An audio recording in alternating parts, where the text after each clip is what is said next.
Hi, my name is Juliet Selgren, and this is my podcast, The Great Antidote.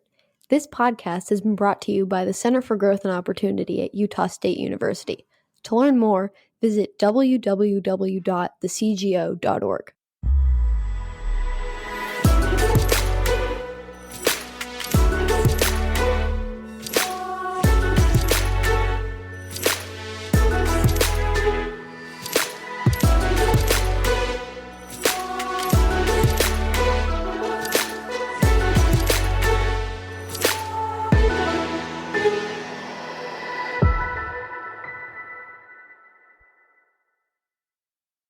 Welcome back.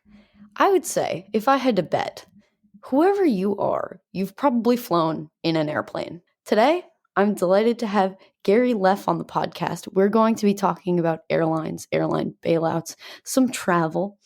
Gary probably has one of the most interesting profiles. He's the chief financial officer at the Mercatus Center at George Mason University, but he's also a renowned expert on airline, hotel, and credit card loyalty programs. He was named one of the top 5 voices to listen to on business travel by Inside Flyer magazine and one of the 5 travel experts to follow on Twitter by Condé Nast Travel. He has a great blog that I think everyone should read called View from the Wing. Gary has also helped my family on more than one occasion when we need to change our travel plans or something like that. A few years ago when my dad died, and again this summer. So thank you, Gary, for that, and welcome to the podcast. Well, I always am somewhat both heartened to be able to help people, but sad that it's often when they're dealing with challenging circumstances. And, airlines can certainly be challenging to deal with. Things in my own travel go sideways as often as they don't. And I sort of wonder, I'm supposed to know how these things work, how the median person manages to get from A to B sometimes, because the rules have grown so opaque and complex. So to begin, let's go on to the first question. What is the most important thing that people my age or in my generation should know that we don't? Well, I would hesitate to make it generational and assume what people your age know or don't versus people of other ages. There are probably things that we all learn over time that may not seem obvious, but I suspect that, on the whole, people in younger generations, perhaps know more than I did at a similar point in my own life, simply because of access to greater information. So if I think about, what should people know generally that they don't, or perhaps even offering something that seems obvious once it's mentioned, but that we often don't think about, and sticking in some sense with my own area of expertise in airlines, and then broadening out the advice, it would be to say, think about the people that you deal with in really any aspect of your life as people with agency who face their own set of incentives. And what I mean by that in a concrete sense in airlines is, look, if you have a flight that gets delayed or canceled and you wind up in a customer service line, think about the person who's dealing with you in that line.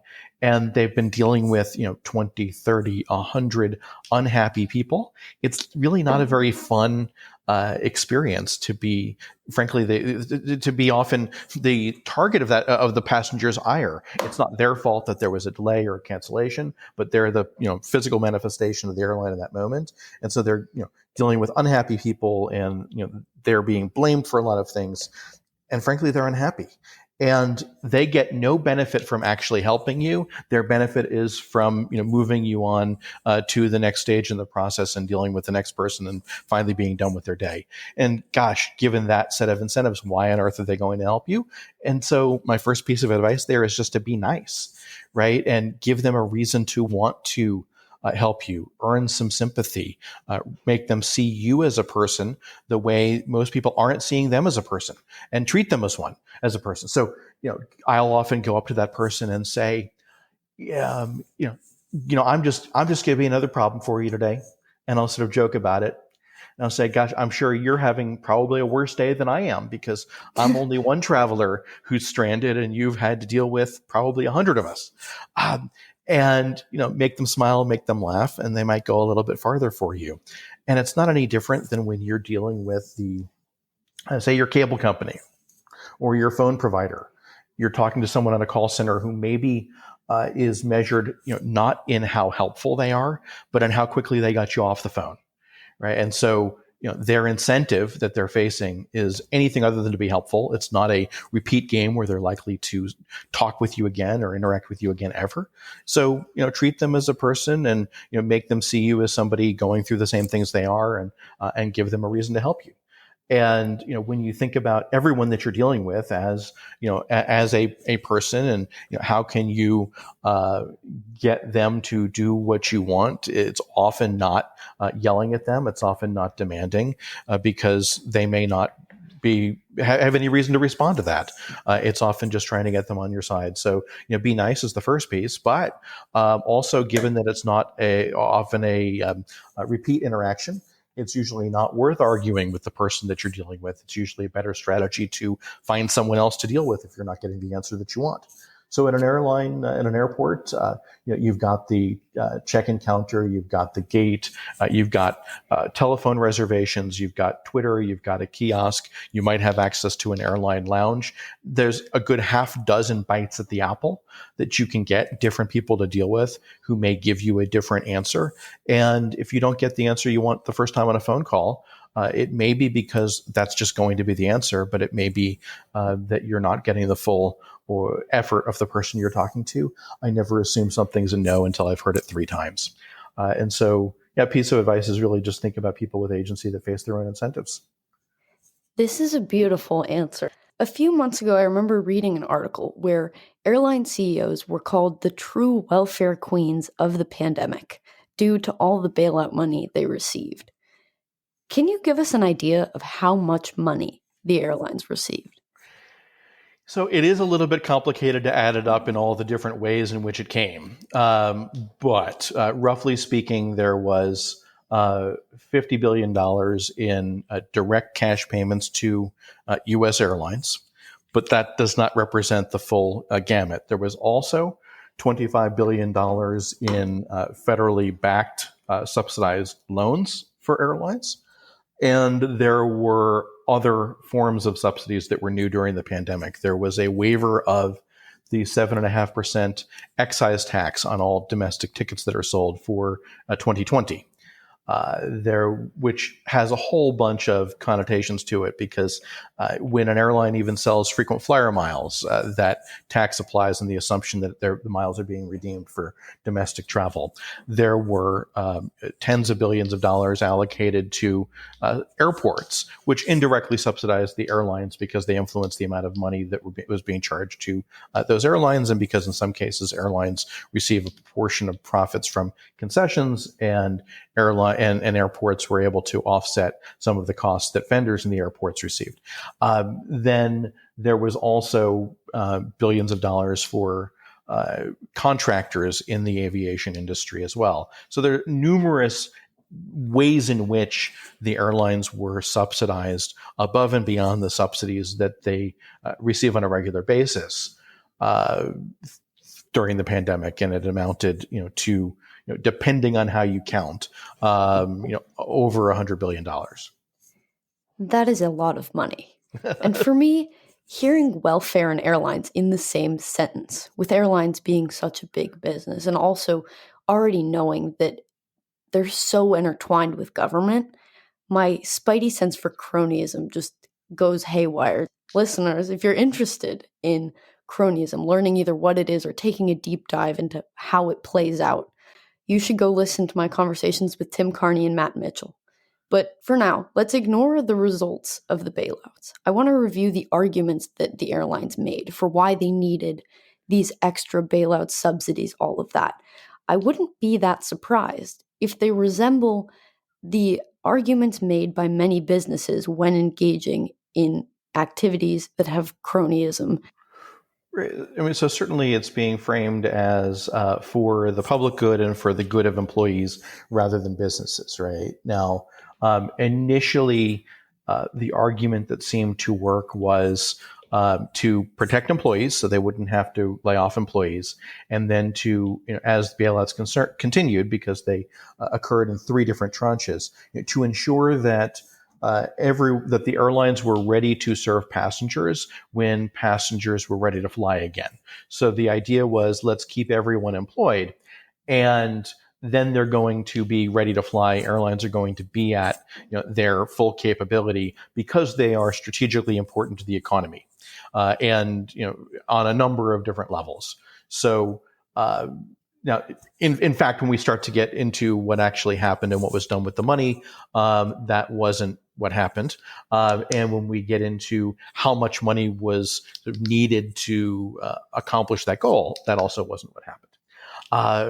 We didn't need we needed about 10 to 15% of the money would have accomplished that goal if the airlines had used it in the fashion that it was framed that it was going to be necessary.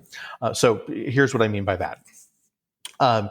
The first CARES Act tranche of money was $25 billion in payroll subsidies and $25 billion in federally backed loans. But there were additional, $15 and $14 billion pieces of legislation that provided for more subsidies for payroll. Again, the idea is that the airlines had to spend the money that they were being given by the federal government on payroll and on nothing else. And of course they did that, but the airlines weren't going to lay everyone off at the time of the second and third bailouts. Instead, we actually know what the maximum number of layoffs might have been because they happened. After the CARES Act restrictions on laying off workers lapsed September 30th of 2020, you had fewer than 40,000 workers who were actually furloughed in the industry. That then, in providing the additional money, we know that at most you were protecting those 40,000 jobs, and we provided $29 billion to do it. And roughly speaking, we're talking about close to $1 million per job saved on an annualized basis, right? So clearly, these are not people who are making $1 million a year. Right? So the most of the money was actually going to the shareholders of the airline and creditors. It was keeping the airlines who were losing a lot of money out of Chapter 11 bankruptcy, keeping the creditors whole. And the interesting reason of why this was primarily pushed publicly by employee unions. Airlines are one of the most heavily unionized industries in the country, and it was employee unions that were out promoting this. And it wasn't really about saving jobs per se. It was about keeping the airlines out of bankruptcy because they were worried that in bankruptcy their contracts would be rewritten through the Chapter 11 process. So it was keeping current contracts in their form. They were willing to put themselves on the line as for the narrative for why the bailouts were necessary. But even though the money was going primarily to shareholders and creditors. And by the time we reached the third bailout, the narrative had very much shifted. They said, look, this money is necessary not just to keep employees ready to work, but to keep the airlines ready to transport vaccines, which was in and of itself a bizarre argument because most of the vaccine transportation was going to be occurring through Federal Express and UPS. That the U.S. domestic airlines, they don't carry a lot of cargo domestically. Narrow-body aircraft, Boeing 737s, Airbus A320s, are not big cargo planes. It's those wide-body aircraft that fly internationally that carry a lot of cargo. And so, it was true that U.S. airlines would be shipping vaccines around the world from the U.S., but it wasn't really portrayed as we've got to keep the airlines ready to ship vaccines to other countries. Like that wasn't the argument for the subsidies. It was framed as though we needed that to get them to U.S. consumers. And you could have accomplished that by numerous other means anyway, like just guaranteeing the cargo payments contracted for in advance by the federal government. But again, it was just using any narrative of the moment as a justification for large amounts of money. And as I say, the money wasn't even actually spent, kept keeping the airlines ready to fly. Take American Airlines that actually shed 30% of its workforce despite of its non-union workforce, despite the subsidies, because they basically pressured everyone to take voluntary leaves, voluntary early retirements, under the threat of termination September 30 if they didn't get more funding. So they did shed numerous employees.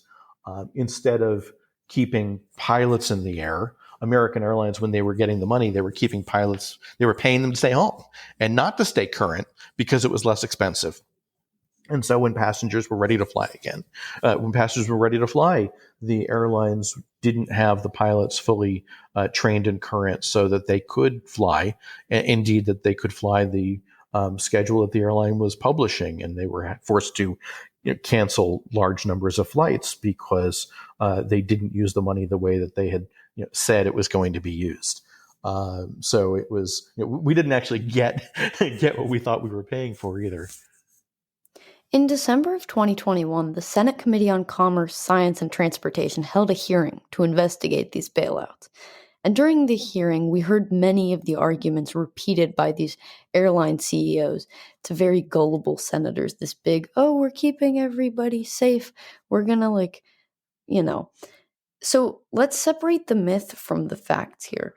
First, while the coronavirus crisis is both a public health and an economic tragedy, does it justify the government bailing out airlines before they even took other available steps to potentially avoid the need for a bailout? And what are some of those potential steps? Yeah, I mean, what's interesting is the airlines said, "Look, we need the bailout money so that we're still here, so we don't go out of business." But that's not actually what happens without the funding. The airlines, in fact, in particular, in all likelihood, United and American might have faced Chapter 11 bankruptcy.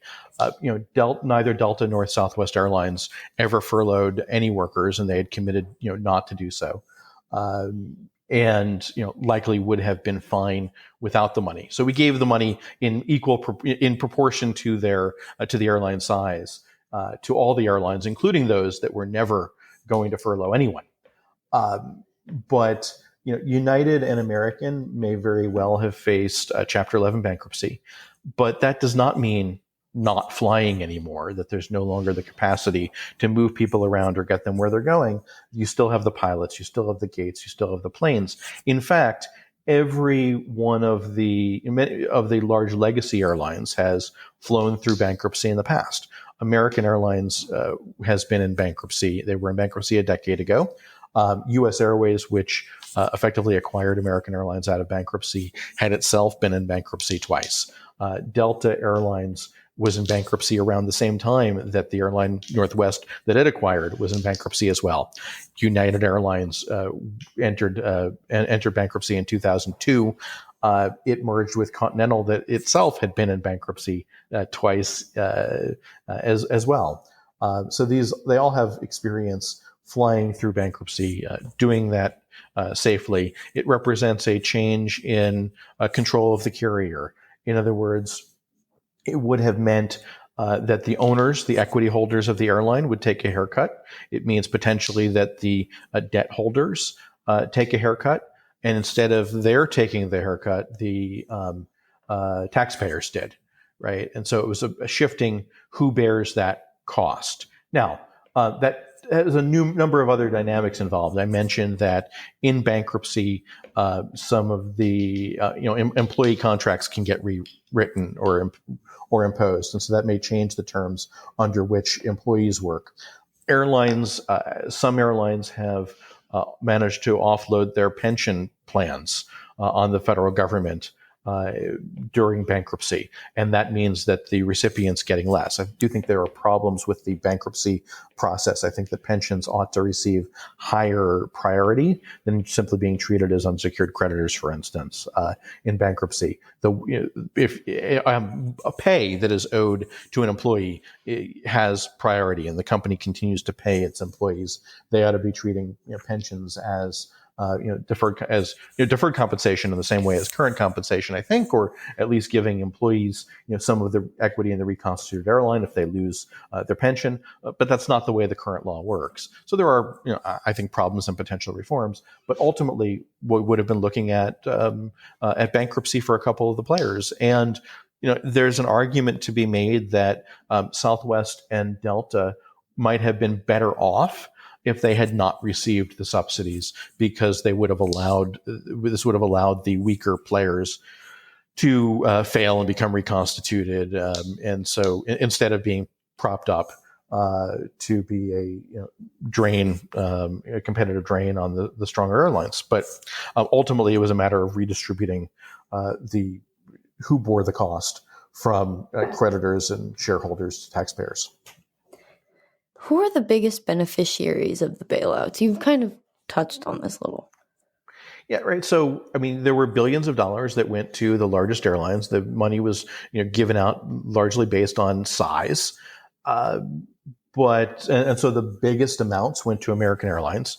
If there's a single person who benefited the most, perhaps it's Doug Parker, the retiring chairman and CEO of American, who himself owns over 2 million shares of the airline. So it's the people that benefited the most were the large shareholders and whoever would have had to take a big haircut on their debt. Leaseholders on planes, for instance. Don't shareholders and creditors always benefit the most from bailouts, regardless of industry, and just in the past with airlines? And if that's the case, why do we continue to bail out airlines? And maybe more importantly, or depressingly perhaps, why are politicians always, it's a guarantee they will be shocked that the bailouts don't work? When they don't work, they're in shock every single time. Well, so I'm not going to speak to all bailouts in all industries that I haven't spent a long time looking at. At first approximation, that sounds right, but I wouldn't make the broader claim. I can say that in the airline industry, it's a really interesting case for a couple of reasons. If you look, I mentioned Doug Parker, who is stepping down at the end of March as the CEO of American Airlines. He began his career in aviation, working at American and a couple of other airlines, but he became CEO of America West Airlines days before 9/11.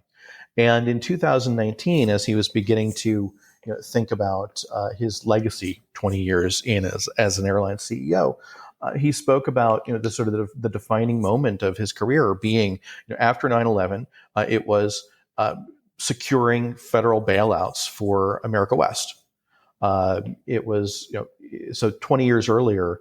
It was federal injection of cash into American West that kept it from going into Chapter 11 and kept him in the role of CEO. He went on to acquire U.S. Airways out of its second bankruptcy.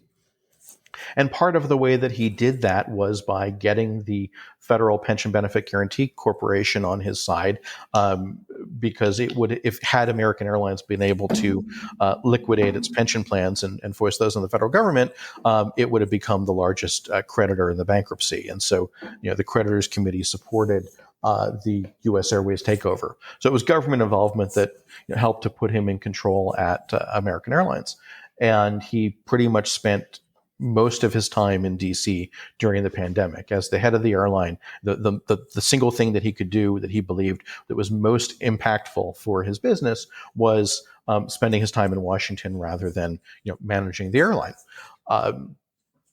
It's really interesting to me because about 5.5 years ago, the largest U.S. airlines, American, Delta, and United, embarked on a huge campaign to lobby the federal government to effectively limit access to U.S. markets by three large Middle Eastern carriers, Emirates, Etihad, and Qatar Airways, on the argument that they were unfairly subsidized by their governments, that U.S. airlines were not subsidized, and it wasn't fair that they should have to compete against these other carriers.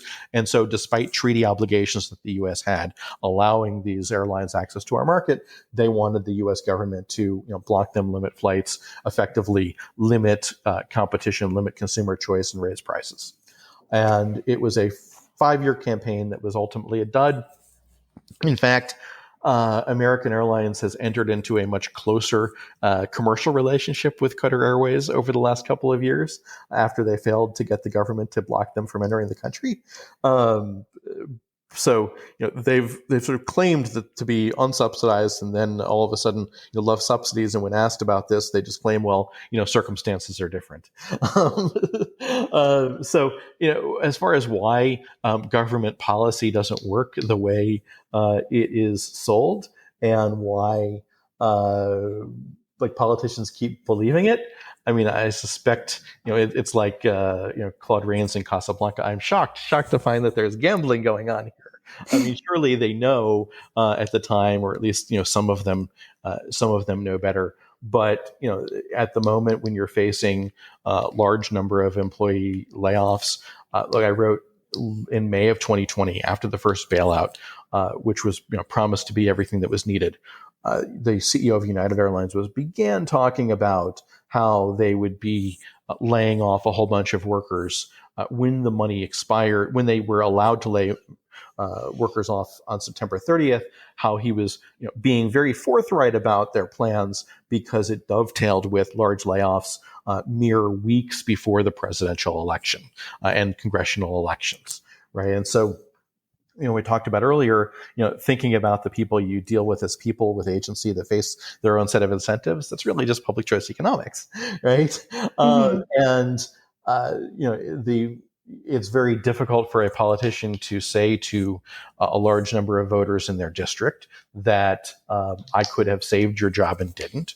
It's difficult for a politician to say I could have saved air service to my small city and didn't. It's concentrated benefits and dispersed costs, and a focus on the crisis rather than the consequence. And so, in this hearing that you talked about a few weeks ago, members of Congress were shocked to find that the airlines didn't actually use the money they were given to stay fully ready to transport passengers when they followed, for the most part, the letter of the law. I actually do think there were a couple of things that were done in possible violation of it. When the second bailout came through, American Airlines told the employees that had been let go that, look, they were required to offer anybody that had been employed, this pay, but they said that nobody who had taken another job was actually going to be eligible for it. Now, that was the reverse of what Congress intended. Congress wanted the money to go to keep people attached to the airline, indeed to bring them back so that they would be working for the airline when passengers were ready to fly. And American didn't actually want them back and told them that they couldn't have the money if they had taken another job.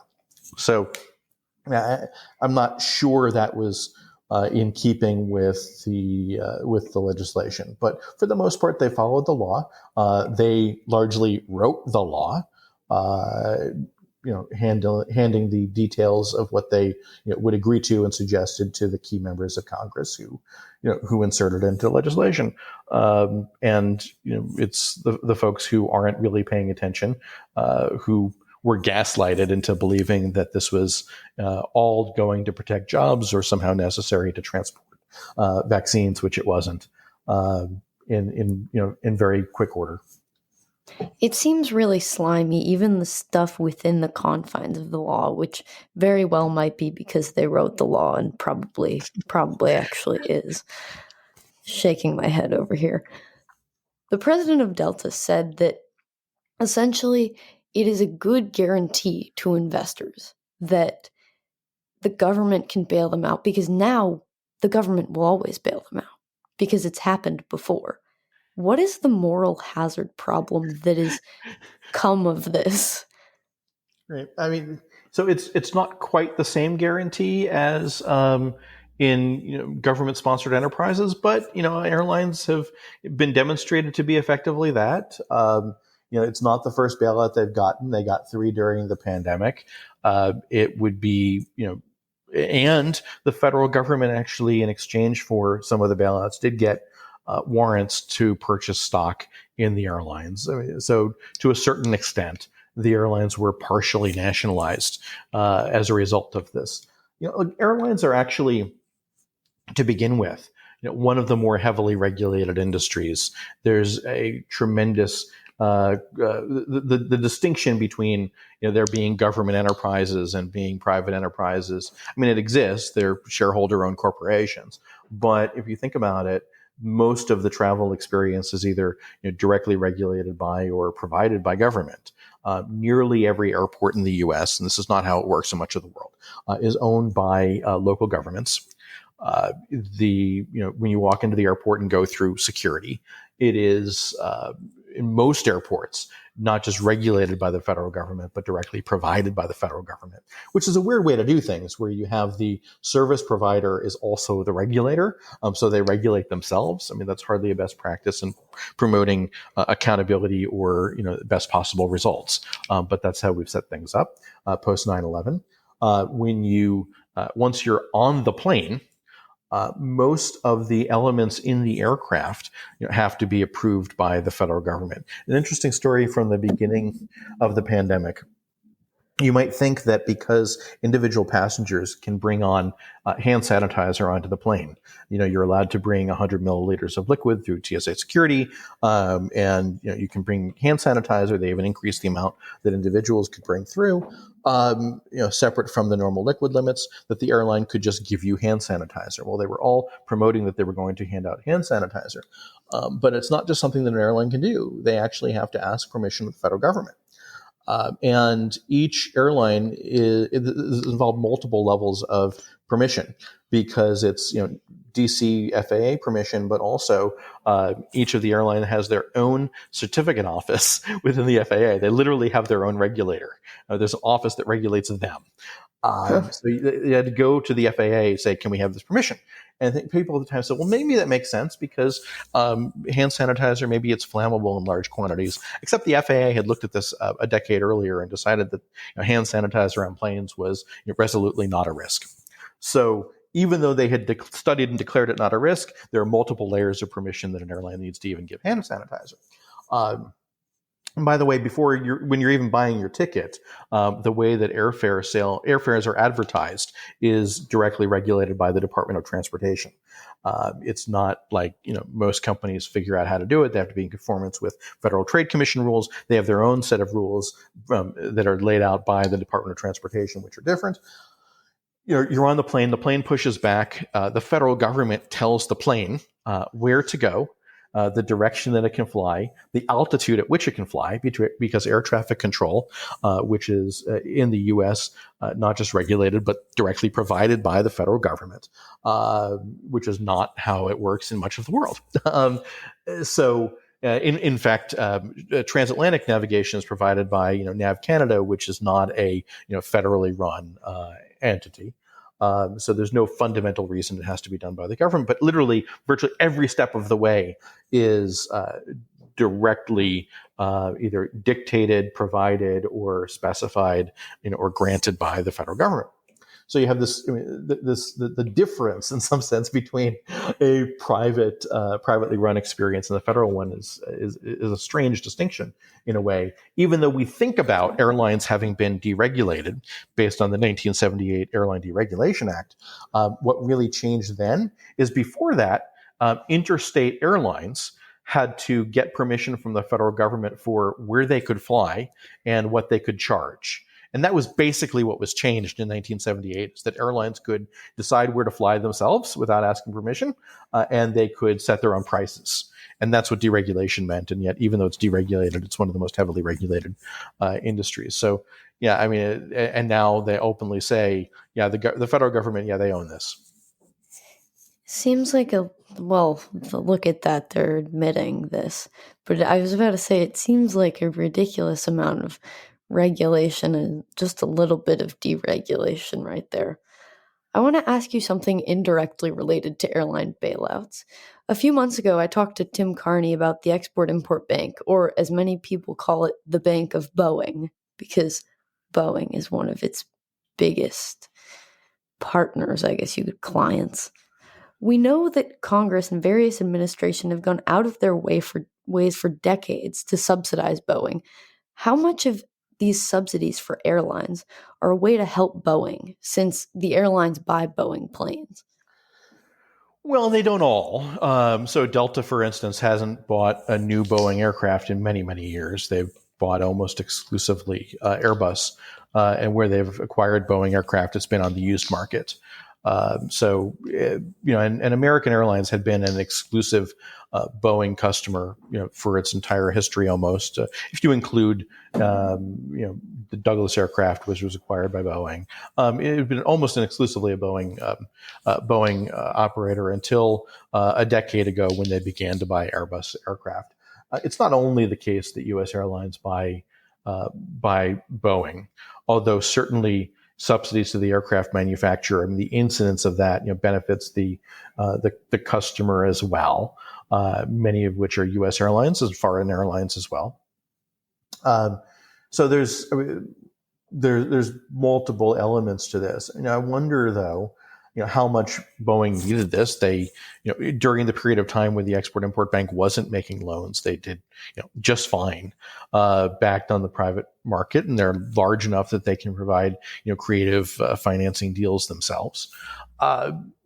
They frankly were doing, better perhaps than they did immediately prior to the pandemic. For reasons of their own making, of course.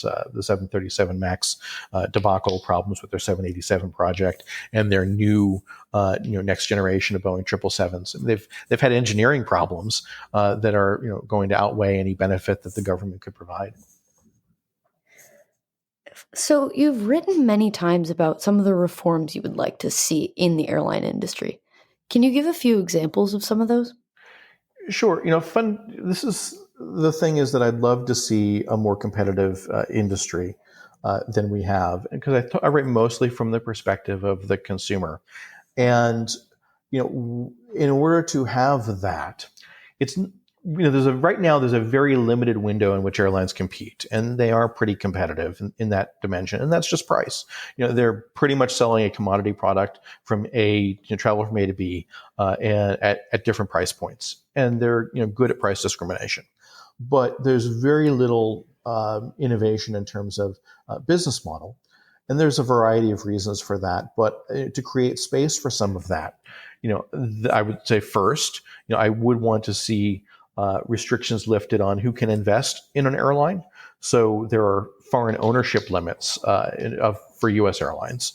I don't think those make sense. But lifting those alone don't make the difference that allow for more capital into, more innovative new business model. And the biggest constraint is access to gates at congested airports, as well as slots in a handful of the most congested airports.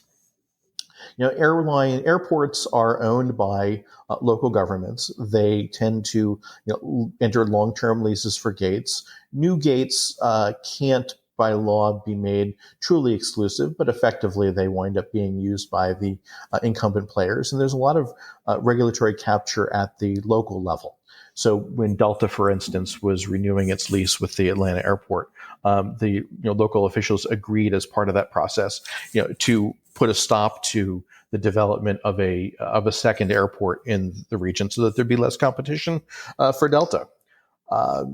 This is something that we see play out over and over. In fact, in Atlanta, when JetBlue began service, the airport made it very difficult for JetBlue to get access to gates or to at all desirable gates, because it was a competitor to their largest, most important constituent in Delta. I would love to see a reform of how of government airports make space available at gates. It's not at all clear why governments need to own these airports. In much of the world, they do not.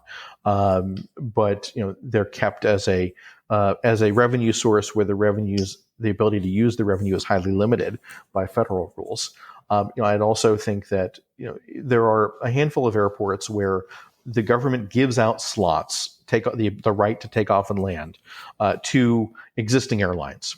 New York LaGuardia, New York JFK, Washington National Airport, and it's much more common and elsewhere in the world. The government gives out the right to an airline. It's a gift of something that has value.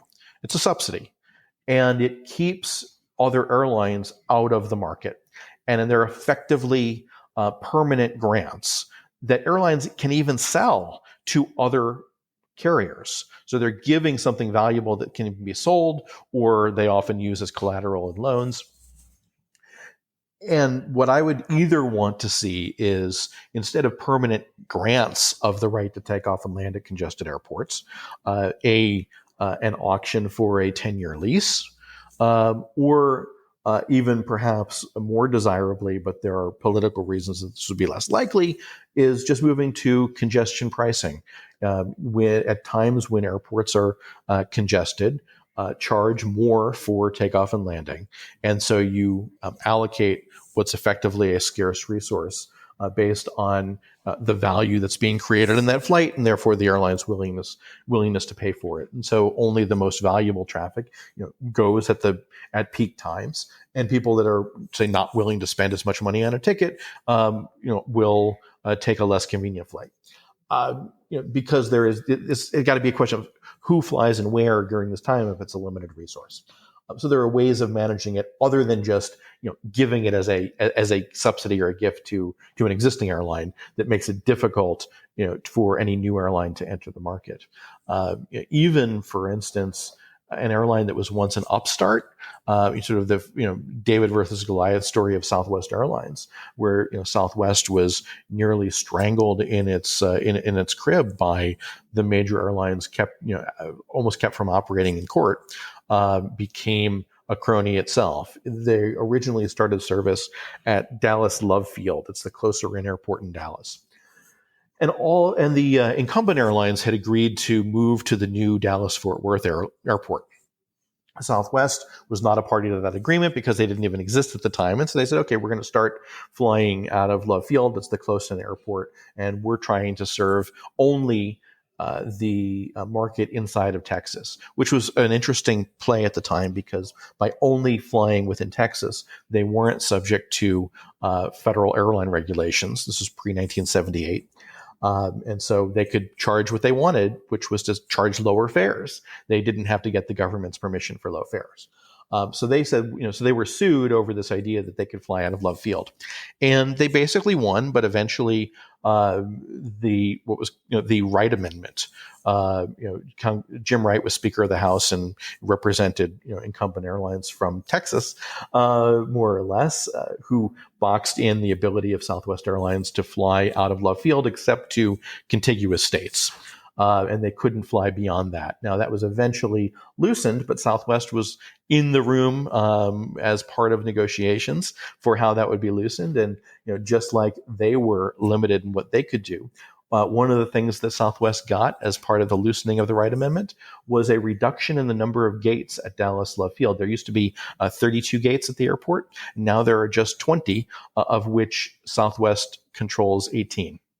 So they more or less have a monopoly at the airport because they got the government to mandate the destruction of 12 gates. And then, so there were some of these gates were the old Legend Airlines terminal, which is another crazy cronyist story in itself, which I'll tell you in a second. Well, this terminal was no longer allowed to be used for air travel. The owners of the terminal, well, they technically leased the land and they built the building, had the land taken from them through eminent domain. So they stopped paying rent on it. And the government actually argued that they should get nothing in exchange because it couldn't be used as a terminal because of the Wright Amendment. And they argued that, well, changes in the law that were coming were going to allow it to be used for more purposes, but they lost, and so they basically got nothing for it. Legend Airlines was a startup 20 years ago that was an all business class airline flying out of Love Field. And the interesting carve out in the way the Wright Amendment was written that let Southwest Airlines fly only to these contiguous states is it said that that planes that had fewer than 56 seats could fly anywhere they wanted. And so what Legend did is they took regular jets and put fewer seats in them. They were just all business class seats. And so they flew from Dallas Love Field to Los Angeles and New York and DC, places like this. And naturally, they were sued by all of the airlines saying, but that's not what was intended to, you should only be able to use small planes, not, offer a good quality service out of Love Field. And they ultimately sort of won. But they spent so much in legal fees that this startup airline was kind of drowned in its infancy. They lost too much money and went out of business. By the way, when Legend Airlines was flying out of Love Field, American Airlines started flying out of Love Field with its own all business class service to competing markets. As soon as Legend went out of business, sort of strangled in its infancy, American Airlines ceased this service as well. Wow. These stories are insane. It's just so surreal almost, but it actually happened. And this is the stuff that actually happens. So to close up, do you have any travel advice for a young listener or anyone really that you think is important or worthy of our time? Sure. Let me offer a few things in sort of rapid succession. I guess I would say, first of all, I mentioned at the beginning thinking about the people you deal with and the incentives they face, because people can be helpful along the way or not helpful along the way, and that makes the difference. And then to hang up and call back if you don't get the answer that you want. I would say. That it's very difficult to get through to an airline to get that help these days. In the case of American Airlines, you just call a foreign call center if you can't get through. If there's a 2-hour wait line for a U.S. Call center, for instance, call the Australia number or the UK number, English speaking call centers that don't get backed up in the same way when weather's bad here in the U.S. Is one really useful tip. Another is to think about rewards programs and recognize that you do gain value out of them if you are careful not to let them sway your buying decisions too much. To at least register for the programs and pick up the points where you can. And I think generally picking up. Whether it's points or rebates for things that you're going to do anyway makes a lot of sense. Take, for instance, almost anything that you buy online can earn either cashback or points if you go through a shopping portal to earn it. I usually start at a website called evreward.com. And if I'm going to buy something from, say, target.com, I type in Target, and it will show me all of the opportunities to earn airline miles, hotel points, or cashback just for clicking through the link. To do it. So I'm earning something that I otherwise, for something I'm buying anyway. So you're picking up these $20 bills in the street. So I do think paying attention to that and paying attention, similarly to, earning rewards for your credit card spend and earning the maximum possible rewards.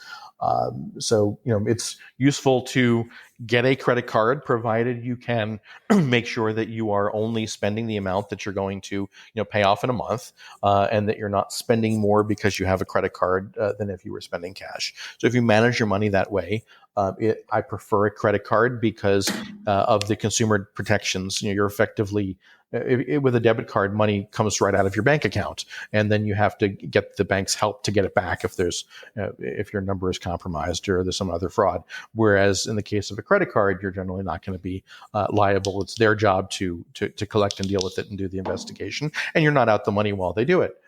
As well as being able to earn rewards. It used to be you could earn rewards on debit cards pretty easily, but that changed with the Durbin Amendment to the Dodd-Frank financial reform legislation a dozen years ago, when the federal government basically said that it was no longer legal to make money on debit transactions. And so there was no longer a reason to incentivize debit transactions, including by rebating some of the cost of those transactions back to the consumer, which also meant that since banks would subsidize free checking accounts on the hope of getting the debit card transactions, it became harder to get free checking accounts, and you get more unbanked people. I'd call it an unintended consequence of the law, except it was clear at the time that would be the consequence. So it's sort of hard to call it unintended. But my point being that Uh, credit cards can generate rewards, even if it's just a 2% cash back card. Pay attention to that. Or now, Built rewards will give you points for paying rent for free, up to 50,000 points a year, which is pretty useful to folks that rent, to a younger generation, as well as giving double points on travel and triple points on dining, and being a no annual fee card still. So I think things where you're not paying, and give you real protections are things to be paying attention to. That is great advice. I think it's applicable to people of all ages. I, for one, am so glad, so thankful that you decided to say all of this, because I need this advice. This is going to help me very much in my life. So thank you. And thank you so much for being on the podcast. We're going to wrap up with our final question, which is, what is one thing you believed at one time in your life that you later changed your position on, and why? Well, I'll start with what I would have said at the beginning of the call, but that in some sense we've already discussed it, and so then I'll pivot and come up with something else. Okay, I would have said that airlines are competitive, and that's because they, that they're selling a commodity product, and that there's lots of market participants, and price is trended downward. But I think that over time, I've come to see that there's a limited amount of competition for a variety of reasons. I sort of explained some of the reasons why there's only a limited amount of space in which to compete, but also for some more micro reasons that airlines face incentives to kind of copy each other. And some of that has to do with being large public companies that operate in similar lockstep, that have some of the same ownership interests, but also that the executives themselves simply don't take a lot of risks, at least didn't pre-pandemic, to protect their own jobs and standing. And that for the most part, say 7-8 years ago, everyone in the industry thought that Delta executives were the smartest and they were the most successful, and so they all just sort of copied what Delta did, and there wasn't a lot of innovation. And so I do think that there's a lot more room for competition than I used to increased competition than I used to think. But since that's a little bit duplicative of what we already talked about, I guess I would step outside of the airline space and say, when I was younger, I used to focus a lot on saving money, and now prefer to focus a lot on earning more money. And let me tell you what I mean by that. I used to think about the Starbucks cup of coffee and how much can I save by cutting out the Starbucks. And it's true that at $5 a day over a working life, if you save it, and invest it at a aggressive, call it an 8% return, you're going to wind up with about $1 million over that period of time, compounded. And that's like important, and the Starbucks worth $1 million to you. And I say, well, maybe not, but you are giving up something. And I prefer to I prefer to focus on rather the $35 a week savings. Like, what could you do if you earn a couple $100 extra a week? And then it becomes okay to spend the $35 and save out of the rest. And maybe that's just 2 hours a day at $15 an hour. But I think that there's really something to figuring out what people will pay you for versus taking an hourly job. One of the first things that I did in 2009 on the side, as it were, was to, what do people ask me for advice on? And, could I charge for that? And that's what I started to do in helping people use their frequent flyer miles, and built a service on that became a separate business. At the very least, there are all sorts of platforms. The Fivers of the world that, that let you, connect with potential customers for services, to be able to do a little something extra and focus on that rather than, how much at the margin of your leisure time do you actually value, and can you generate something that more valuable, and then focus. And so I guess what I used to believe was the focus on the saving the 35, and now I focus on the making the extra 200. Yeah, that's a good point. I don't know. I've definitely thought about savings, but it's more like, oh, geez, I need to stop spending money. I need to also get a job, so I need to do a little bit of both. But and one of the interesting pieces of advice that I was given when I was 24 years old by a partner of original partner of Sir John Templeton, who was Templeton Funds, that's now Franklin Templeton, is he said, save 50% of it out of every raise. and then you wind up with a lot of money and you never feel it. So every time you get a raise, you feel, you treat yourself a little bit, like to 50% of it, but you are saving incrementally more and more every time. And that's money that you can more easily put aside than where you feel the direct trade-off with your current, income. Well, that's all we have time for today. I'd like to thank my guest once again for their time and insight. I would also like to thank everyone who listens, subscribes, and shares the Great Antidote podcast. If you would like to be on the podcast, have a guest in mind, or have a topic in mind, please feel free to reach out to me at thegreatantidote@thecgo.org. Catch you next time. Bye!